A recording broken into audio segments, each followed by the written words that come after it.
Hello everyone. Daily current affair series में आज हम लोग देखेंगे 7 से 9 जुलाई 2023 के करंट अफेयर। तो आते हैं आज के पहले करंट अफेयर पे। किस राज्य या केंद्र शासित प्रदेश ने अपनी कला, संस्कृति और साहित्य के प्रसार के लिए वित्तस्ता कार्यक्रम की मेज़बानी की? देखो यहाँ पे मैं ऑप्शन नहीं पढ़ूंगा, सीधे आंसर बताते हुए चलूँगा। तो ऑप्शन ए आपका यहाँ पे सही आंसर हो जाएगा, जम्मू और कश्मीर। किस राज्य या केंद्र शासित प्रदेश ने अपनी कला, संस्कृति और साहित्य के प्रसार के लिए वित्तस्ता कार्यक्रम की मेज़बानी की? तो ऑप्शन ए आपका यहाँ पे सही आंसर होगा, जम्मू और कश्मीर ने। अगले क्वेश्चन पे आते हैं। किस संस्था ने 6G विजन फ्रेमवर्क को मंजूरी दी? तो ऑप्शन डी आपका यहाँ पे सही आंसर होगा, ITU ने। और ITU का मतलब क्या हुआ? International telecommunication union. किस संस्था ने 6G विजन फ्रेमवर्क को मंजूरी दी? तो ऑप्शन डी आपका यहाँ पे सही आंसर होगा, ITU इंटरनेशनल टेलीकम्युनिकेशन यूनियन ने। अगले क्वेश्चन पे आते हैं। मंत्रमुग्ध कर देने वाला ब्लड फॉल के लिए उत्तरदायी ग्लेशियर को किस नाम से जाना जाता है? तो ऑप्शन ए आपका यहाँ पे सही आंसर हो जाएगा, टेलर ग्लेशियर के नाम से। मेस्मेराइजिंग, जिसे हिंदी में क्या बोलते हैं, मंत्रमुग्ध कर देने वाला ब्लड फॉल के लिए उत्तरदायी ग्लेशियर को किस नाम से जाना जाता है? तो ऑप्शन ए आपका यहाँ पे सही आंसर होगा, टेलर ग्लेशियर के नाम से। और ये कहाँ पे है? अंटार्कटिका में है। अगले क्वेश्चन पे आते हैं। हाल ही में किस संस्था ने अपनी विश्व निवेश रिपोर्ट, वर्ल्ड इन्वेस्टमेंट रिपोर्ट 2023 जारी की? तो ऑप्शन बी आपका यहाँ पे सही आंसर हो जाएगा, UNCTAD ने। और इसका मतलब क्या हुआ? United Nation Conference on Trade and Development. हाल ही में किस संस्था ने अपनी विश्व निवेश रिपोर्ट, वर्ल्ड इन्वेस्टमेंट रिपोर्ट 2023 जारी की? तो ऑप्शन बी आपका यहाँ पे सही आंसर होगा, United Nation Conference on Trade and development ने। अच्छा, इसमें की पॉइंट आपको याद रखना है जो रिपोर्ट है। तो सबसे पहले इस रिपोर्ट में कहा गया है, FDI in developing countries in Asia remained flat year on year at 662 billion USD during 2022। तो की पॉइंट आपको याद रखना है, डाटा याद रखना है। की पॉइंट क्या है? जो FDI है in developing country in Asia remain flat year on year, कितने पे? At 662 billion USD during 2022। और दूसरा आपको की पॉइंट क्या याद रखना है? FDI इनफ्लो वेयर हायर, देखो की पॉइंट यहाँ पे है higher. FDI inflow were higher in developing country compared with those in developed economy. तो याद क्या रखना है? जो FDI इनफ्लो था वो हायर था इन डेवलपिंग कंट्री, किसके कंपेयर में? Compared with those in developed economy. तो की पॉइंट यहाँ पे है हायर, ठीक है। इसके अलावा याद क्या रखना है? ग्लोबली जो FDI है डिक्लाइन हुआ है 12%। तो ये तीन इंपॉर्टेंट पॉइंट आपको याद रखने हैं। अगले क्वेश्चन पे आते हैं। भौतिकी में महिलाओं पर अंतर्राष्ट्रीय सम्मेलन international conference on women in physics का 8वां संस्करण 10 से 14 जुलाई को भारत में आयोजित होने वाला पहला संस्करण होगा। एक्चुअली हो चुका है। यह पहली बार 2002 में किस देश में आयोजित किया गया था? तो सही आंसर क्या होगा? ऑप्शन सी आपका यहाँ पे सही आंसर हो जाएगा, फ्रांस में। तो आपको यहाँ से याद क्या क्या रखना है? देखो एग्जाम में ऐसे पूछ सकता है, international conference on women in physics का जो 8वां संस्करण है किस देश में आयोजित हुआ? तो भारत में। और पहली बार कब आयोजित हुआ था? 2002 में। कहाँ पे? फ्रांस में। तो ये तीन करंट अफेयर के क्वेश्चन यहाँ से बनते हैं, तो आपको याद रखने हैं। अगले क्वेश्चन पे आते हैं। Travel agents association of India के 67वें सम्मेलन की मेज़बानी कौन सा शहर कर रहा है? तो ऑप्शन ए आपका यहाँ पे सही आंसर होगा, Colombo. Travel agents association of India के 67वें सम्मेलन की मेज़बानी कौन सा शहर कर रहा है? तो ऑप्शन ए आपका यहाँ पे सही आंसर होगा, कोलंबो। और इसके अलावा यहाँ पे इंपॉर्टेंट पॉइंट क्या है? थीम याद रखना। थीम क्या था इसका? Transcending borders transforming lives. तो थीम जरूर याद कर लो, एग्जाम में पूछ सकता है, बहुत ही इंपॉर्टेंट है। थीम भी आपको याद रखना है यहाँ से। अगले क्वेश्चन पे आते हैं। हाल ही में किस उच्च न्यायालय ने यह देखने के लिए 12 सदस्यीय पैनल नियुक्त किया है कि क्या सोशल मीडिया साइटों और VPN को अवरुद्ध करते समय इंटरनेट पहुंच बहाल करना संभव है? तो कौन से हाई कोर्ट ने कहा है? ऑप्शन बी आपका यहाँ पे सही आंसर होगा, मणिपुर उच्च न्यायालय, मणिपुर हाई कोर्ट ने। और इंपॉर्टेंट क्वेश्चन है, ऐसा क्वेश्चन ही आ रहा है आजकल एग्जाम में। अगले क्वेश्चन पे आते हैं। किन दो संस्थाओं ने हाइड्रोजन संचालित बसें विकसित करने के लिए साझेदारी की है, जिन्हें इस वर्ष दिल्ली फरीदाबाद मार्ग पर परीक्षण के लिए प्रस्तावित किया गया है? सही आंसर यहाँ पे होगा option D, Indian oil corporation limited और टाटा मोटर्स ने। किन दो संस्थाओं ने हाइड्रोजन संचालित बसें विकसित करने के लिए साझेदारी की है, जिन्हें इस वर्ष दिल्ली फरीदाबाद मार्ग पर परीक्षण के लिए प्रस्तावित किया गया है? तो ऑप्शन डी आपका यहाँ पे सही आंसर होगा, इंडियन ऑयल कॉरपोरेशन लिमिटेड और टाटा मोटर्स ने। अगले क्वेश्चन पे आते हैं। एक्स्ट्रा करंट अफेयर है। डीजीसीए ने मानव रहित विमान प्रणालियों और नवीन वायु गतिशीलता के लिए यूरोपीय संघ विमानन सुरक्षा एजेंसी के साथ समझौता ज्ञापन पर हस्ताक्षर किए। तो याद क्या रखना है, यहाँ से क्वेश्चन कैसे पूछ सकते हैं एग्जाम में। डीजीसीए ने मानव रहित विमान प्रणालियों और नवीन वायु गतिशीलता के लिए किसके साथ समझौता ज्ञापन पर हस्ताक्षर किया है? तो आंसर क्या होगा, यूरोपीय संघ विमानन सुरक्षा एजेंसी के साथ। अगले क्वेश्चन पे आते हैं। कौन सा राज्य या केंद्र शासित प्रदेश एकमारा परियोजना से जुड़ा है? तो ऑप्शन ए आपका यहाँ पे सही आंसर हो जाएगा, उड़ीसा। अगले क्वेश्चन पे आते हैं। दूसरा थॉमस सोल जो किस द्वीप के उत्तर पूर्वी क्षेत्र में स्थित है? सिंपली आपसे पूछ रहा है। जो सेकेंड थॉमस सोल है बेसिकली एटॉल है, यह किस आइलैंड के उत्तर पूर्वी क्षेत्र में स्थित है? तो ऑप्शन सी आपका यहाँ पे सही आंसर होगा, स्प्रेटली द्वीप समूह।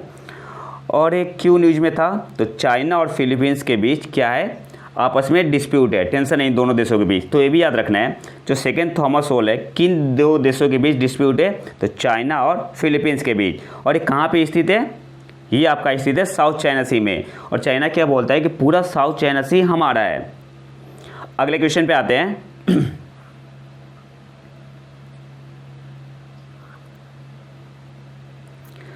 कौन सी संस्था फिनफ्लुएंसर्स पर एक परामर्श पत्र जारी करने के लिए तैयार है? तो ऑप्शन बी आपका यहाँ पे सही आंसर हो जाएगा, सेबी। कौन सी संस्था फिनफ्लुएंसर्स पर एक परामर्श पत्र जारी करने के लिए तैयार है? तो ऑप्शन बी आपका यहाँ पे सही आंसर होगा, सेबी। अगले क्वेश्चन पे आते हैं। अर्बन 20 मेडल शिखर सम्मेलन किन दो शहरों में शुरू हुआ? तो ऑप्शन ए आपका यहाँ पे सही आंसर हो जाएगा, अहमदाबाद और गांधीनगर में।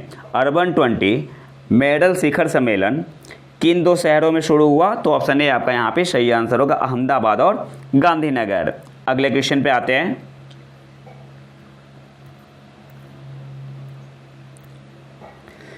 बिजली टैरिफ के प्रकार का नाम क्या है जिसमें दिन के दौरान कम टैरिफ और पीक आवर के दौरान उच्च दरें शामिल है? तो सही आंसर यहाँ पे होगा, उस टैरिफ का नाम क्या है, differential time based tariff. Option A आपका यहाँ पे सही आंसर होगा। बिजली टैरिफ के प्रकार का नाम क्या है जिसमें दिन के दौरान कम टैरिफ और पीक आवर के दौरान उच्च दरें शामिल है? तो ऑप्शन ए आपका यहाँ पे सही आंसर होगा, differential time based tariff. Option A आपका यहाँ पे सही आंसर होगा। और एक क्वेश्चन पूछेगा एग्जाम में, इंपॉर्टेंट है। अगले क्वेश्चन पे आते हैं। कौन सा भारतीय सशस्त्र बल तरंग शक्ति बहुराष्ट्रीय हवाई अभ्यास का मेजबान है? तो सही आंसर क्या होगा, ऑप्शन डी आपका यहाँ पे सही आंसर होगा, इंडियन एयरफोर्स। और इसमें 12 राष्ट्र पार्टिसिपेट कर रहे हैं। कौन सा भारतीय सशस्त्र बल तरंग शक्ति बहुराष्ट्रीय हवाई अभ्यास का मेजबान है? तो ऑप्शन डी आपका यहाँ पे सही आंसर होगा, इंडियन एयरफोर्स, भारतीय वायुसेना। अगले क्वेश्चन पे आते हैं। ठीक है, अच्छा इंपॉर्टेंट पॉइंट क्या है, 12 नेशन पार्टिसिपेट करेंगे with 6 nation joining with their aircraft and the remaining 6 as observer. ठीक है, तो ये भी पॉइंट याद कर लो, पूछ सकते हैं एग्जाम में। यूएनडीपी के वैश्विक बहुआयामी गरीबी सूचकांक global multi dimensional poverty index के नवीनतम अपडेट के अनुसार भारत में गरीबी की घटना इंसिडेंस ऑफ पॉवर्टी 2005-06 में 55.1% से गिरकर 2019-21 में कितनी हो गई है? तो सही आंसर यहाँ पे होगा ऑप्शन सी, 16.4%। यूएनडीपी के वैश्विक बहुआयामी गरीबी सूचकांक global multi dimensional poverty index के नवीनतम अपडेट के अनुसार भारत में जो गरीबी की घटनाएं इंसिडेंस ऑफ पॉवर्टी 2005-06 में 55.1% थी, इससे घटकर 2019-21 में कितनी हो गई है? तो आंसर क्या होगा? 16.4%। ऑप्शन सी आपका यहाँ पे सही आंसर होगा। अगले क्वेश्चन पे आते हैं। अच्छा, एक पॉइंट और याद रखो, इस रिपोर्ट के अकॉर्डिंग 415 मिलियन लोग पॉवर्टी से बाहर निकल गए हैं, कितने? 15 सालों में। यूएन का रिपोर्ट है, ठीक है, तो इस पॉइंट को भी आपको याद रखना है। अगले क्वेश्चन पे आते हैं। रक्षा मंत्रालय ने आईएनएस शंकुश के medium defeat with life certification के लिए किस कंपनी के साथ अनुबंध किया? सही आंसर होगा Mazagon dock shipbuilders, option ये आपका यहाँ पे सही आंसर होगा। रक्षा मंत्रालय ने आईएनएस शंकुश के medium defeat with life certification के लिए किस कंपनी के साथ अनुबंध किया? तो सही आंसर यहाँ पे क्या होगा? ऑप्शन ए आपका यहाँ पे सही आंसर होगा मझगांव डॉक शिप बिल्डर्स के साथ। अगले क्वेश्चन पे आते हैं। Subansiri lower hydro electric project किस राज्य में बनाया गया है? सबसे पहले तो याद रखो एनएचपीसी का है, ठीक है, इस पॉइंट को तो याद रख लो। सही आंसर यहाँ पे होगा ऑप्शन बी, अरुणाचल प्रदेश और असम दोनों में पड़ता है। Subansiri lower hydro electric project किस राज्य में बनाया गया है? तो ऑप्शन बी आपका यहाँ पे सही आंसर होगा अरुणाचल प्रदेश और असम। अगले क्वेश्चन पे आते हैं।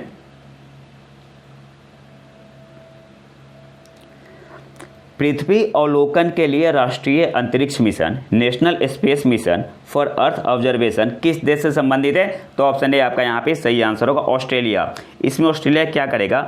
4 सैटेलाइट छोड़ेगा। कब तक का टारगेट है? 2028 से 2033 के बीच में, ठीक है।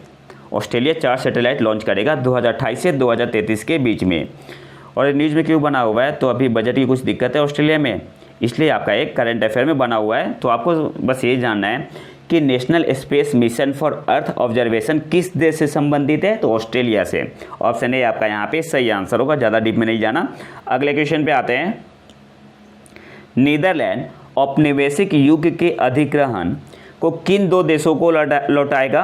तो ऑप्शन सी आपका यहाँ पे सही आंसर होगा श्रीलंका और इंडोनेशिया को। नीदरलैंड औपनिवेशिक युग के अधिग्रहण को किन 2 देशों को लौटाएगा? तो ऑप्शन सी आपका यहाँ पे सही आंसर होगा। एक तो श्रीलंका हो गया, दूसरा इंडोनेशिया।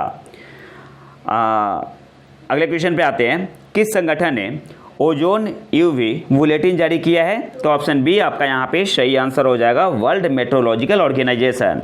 किस संगठन ने ओजोन यूवी बुलेटिन जारी किया है? तो ऑप्शन बी आपका यहाँ पे सही आंसर हो जाएगा वर्ल्ड मेट्रोलॉजिकल ऑर्गेनाइजेशन है।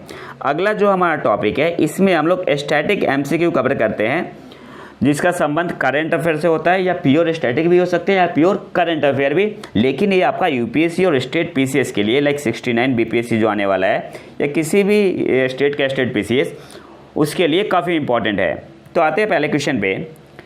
निम्नलिखित में से कौन सी झील 3 तटवर्ती देशों केन्या, तंजानिया और युगांडा द्वारा साझा की जाती है, जिसमें रवांडा और बुरुंडी झील में गिरने वाले ऊपरी जल क्षेत्र का हिस्सा है? तो सही आंसर यहाँ पे होगा ऑप्शन डी विक्टोरिया झील। यहाँ पे डिटेल मैंने दिया हुआ है, ठीक है, पीडीएफ मैंने टेलीग्राम चैनल में डाल दिया है, आप वहाँ से देख सकते हो। तो अगले क्वेश्चन पे आते हैं। नॉर्थ स्ट्रीम पाइपलाइन जुड़ती है, सही आंसर क्या होगा? ऑप्शन ए आपका यहाँ पे सही आंसर होगा रूस और जर्मनी में। और ये भी याद रखना है via the Baltic Sea, Baltic Sea से होके गुजरती है। नॉर्थ स्ट्रीम पाइपलाइन जुड़ती है रूस और जर्मनी से, और कहाँ से गुजरती है? वाया द बाल्टिक सी। अगले क्वेश्चन पे आते हैं। ऑपरेशन बरखाने के संदर्भ में निम्नलिखित कथनों पर विचार करें। पहला क्या है? यह ऑपरेशन जर्मनी द्वारा अफ्रीका के साहेल क्षेत्र में अपने सैनिकों को तैनात करने के लिए शुरू किया गया था। तो ये गलत है। गलत क्यों है? कि यहाँ पे जर्मनी ना होगी, क्या होगा? फ्रांस होगा, ठीक है। यहाँ पे फ्रांस होगा तो पहला गलत हो गया। दूसरा क्या है? यह ऑपरेशन नागरिकों की मौत, नियमित सशस्त्र हमलों और खदान विस्फोटों के लिए कुख्यात हो गया है। तो हाँ, सेकंड सही है आपका, सेकंड स्टेटमेंट सही है। तीसरा क्या है, ऑपरेशन का उद्देश्य साहेल देशों को क्षेत्रीय अखंडता बनाए रखने और इस्लामी समूहों के उदय को रोकने में मदद करना था। तो हाँ, थर्ड स्टेटमेंट भी आपका बिल्कुल सही है। तो पूछ क्या रहा है, ऊपर दिए गए कथनों में से कितने सही है? तो एक तो आपका सही है सेकेंड स्टेटमेंट, और एक तीसरा स्टेटमेंट सही है, तो मतलब 2 सही है। सही आंसर क्या हो जाएगा? ऑप्शन बी आपका यहाँ पे सही आंसर हो जाएगा, ओनली 2। ठीक है, बाकी यहाँ पे डिटेल गिवन है, आप पीडीएफ में अच्छे से देख लेना। अगले क्वेश्चन पे आते हैं। सकल घरेलू उत्पाद ग्रॉस डोमेस्टिक प्रोडक्ट के संदर्भ में निम्नलिखित कथनों पर विचार करें। पहला क्या है, जो वास्तविक जीडीपी और कुछ नहीं बल्कि एक वित्तीय वर्ष में भारत में उत्पादित सभी वस्तुओं और सेवाओं का कुल बाजार मूल्य है। तो ये गलत है। अच्छा, ये गलत क्यों है? क्योंकि ये वास्तविक जीडीपी नहीं होता है, क्या होता है? नॉमिनल जीडीपी होता है। ठीक है, ये आपका होता है नॉमिनल जीडीपी, नॉमिनल जीडीपी होता है। Real GDP is nothing but the total market value of all the goods and services produced in India in a financial year. तो ठीक है, पहला गलत है। गलत क्यों है? गलत इसलिए है कि यहाँ पे रियल जीडीपी ना होगी, क्या होगा? नॉमिनल जीडीपी होगा। ठीक है, दूसरा क्या है? दूसरा है आपका जो नॉमिनल जीडीपी मुद्रास्फीति के प्रभाव को घटाकर वास्तविक जीडीपी से प्राप्त की जाती है। तो nominal GDP is derived from the real GDP by removing the effect of inflation. ये आपका गलत क्यों है? क्योंकि अब यहाँ पे नॉमिनल जीडीपी ना होगी, क्या होगा? रियल जीडीपी होगा। ठीक है, रियल जीडीपी होगा। तो आपसे पूछ रहा है ऊपर दिए गए कथनों में से कौन सा सही है? तो कोई भी सही नहीं है। तो ऑप्शन डी आपका यहाँ पे सही आंसर होगा, नन। और क्यों सही नहीं है? तो नॉमिनल की जगह रियल लिखा है, रियल की जगह पे नॉमिनल जीडीपी लिखा हुआ है। तो ऑप्शन डी आपका यहाँ पे सही आंसर होगा। आप यहाँ देख सकते हैं, nominal GDP is nothing but the total market value of all the goods and services produced in India in a financial year. इसलिए आपका स्टेटमेंट 1 क्या है? सही नहीं है, कि वहाँ पे क्या होगा? नॉमिनल जीडीपी होगा। और रियल जीडीपी क्या होता है? The real GDP is derived from the nominal GDP by removing the effect of inflation. इसलिए आपका दूसरा स्टेटमेंट सही नहीं है, इसलिए दोनों सही नहीं था। और एक पॉइंट और याद रखना है आपको, for analysing the economy one often use the real GDP. ठीक है, अगर इकोनॉमी को एनालाइज करना हो तो हम लोग ऑफनली क्या यूज करते हैं? रियल जीडीपी को। ठीक है, लेकिन जब बजट तैयार होता है तो क्या मैटर करता है? Nominal GDP. तो ये पॉइंट याद रखना है, बीपीएससी पूछती है इस टाइप के क्वेश्चन। ठीक है, अब फॉर एनालाइजिंग द इकोनॉमी क्या यूज करते हैं? Real GDP. और फॉर प्रिपेयरिंग द बजट क्या यूज करते हैं? Nominal GDP. ठीक है, ये मैटर करता है। और आखिरी क्वेश्चन पे आते हैं आज के। चंद्रयान 3 के संदर्भ में निम्नलिखित कथनों पर विचार करें। ठीक है, तो सबसे पहले तो आपके लिए होमवर्क है, आपको बताना है लैंडर का नाम क्या है और रोवर का नाम क्या है। ठीक है, अच्छा मैं बता दे रहा हूँ, लैंडर का नाम क्या है और रोवर का नाम, अच्छा आप लोग ही बताना लैंडर का नाम क्या है। एक तो है LV, ठीक है, नाम भी से है, और एक है प्रज्ञान। ठीक है, तो रोवर का नाम है प्रज्ञान, आपको लैंडर का नाम बताना है। लैंडर का नाम विक्रम, लैंडर का नाम है विक्रम। याद करने का तरीका, तो कौन सा लॉन्च व्हीकल ले गया था? LVM3 ले गया था। L से आपका लैंडर हो गया, V से विक्रम हो गया। ठीक है, और एक है आपका रोवर। अब आते क्वेश्चन पे सीधे आते हैं। चंद्रयान 3 के जरिए इसरो चंद्रमा के दक्षिणी ध्रुव का पता लगाना चाहता है। बिल्कुल सही है, साउथ पोल पे लैंड करेगा। तो पहला तो सही है। दूसरा क्या है? चंद्रयान 3 लैंडर में 2 तरफ सोलर पैनल लगे हैं। गलत है, यहाँ पे क्या होगा? चारों तरफ लगे हैं, चारों तरफ सोलर पैनल लगे हैं। जो चंद्रयान 2 था ना, चंद्रयान 2, इसमें 2 तरफ लगे थे, और चंद्रयान 3 लैंडर में चारों तरफ सोलर पैनल लगे हैं। तो दूसरा गलत हो गया। तीसरा क्या है? इसमें लेजर डॉपलर वेलोसिटीमीटर नामक एक उपकरण है जो लैंडर की गति की गणना करने के लिए चंद्रमा की सतह पर लेजर बीम फायर करेगा। तो तीसरा भी आपका सही है। तो पूछ क्या रहा है? ऊपर दिए गए कथनों में से कितने सही है? तो एक तो पहला स्टेटमेंट सही है और एक तीसरा सही है, मतलब 2 स्टेटमेंट आपका सही है। तो सही आंसर क्या होगा? Option B 182। ठीक है, बाकी यहाँ डिटेल में गिवन है। तो अगर आपको इसका PDF चाहिए तो आप हमारे टेलीग्राम चैनल प्रतीक IQ को ज्वाइन कर सकते हैं। और अगर वीडियो पसंद है तो लाइक करें और चैनल को सब्सक्राइब जरूर कर लें। मिलते हैं नए वीडियो में नए टॉपिक के साथ, तब तक के लिए नमस्कार, जय हिंद।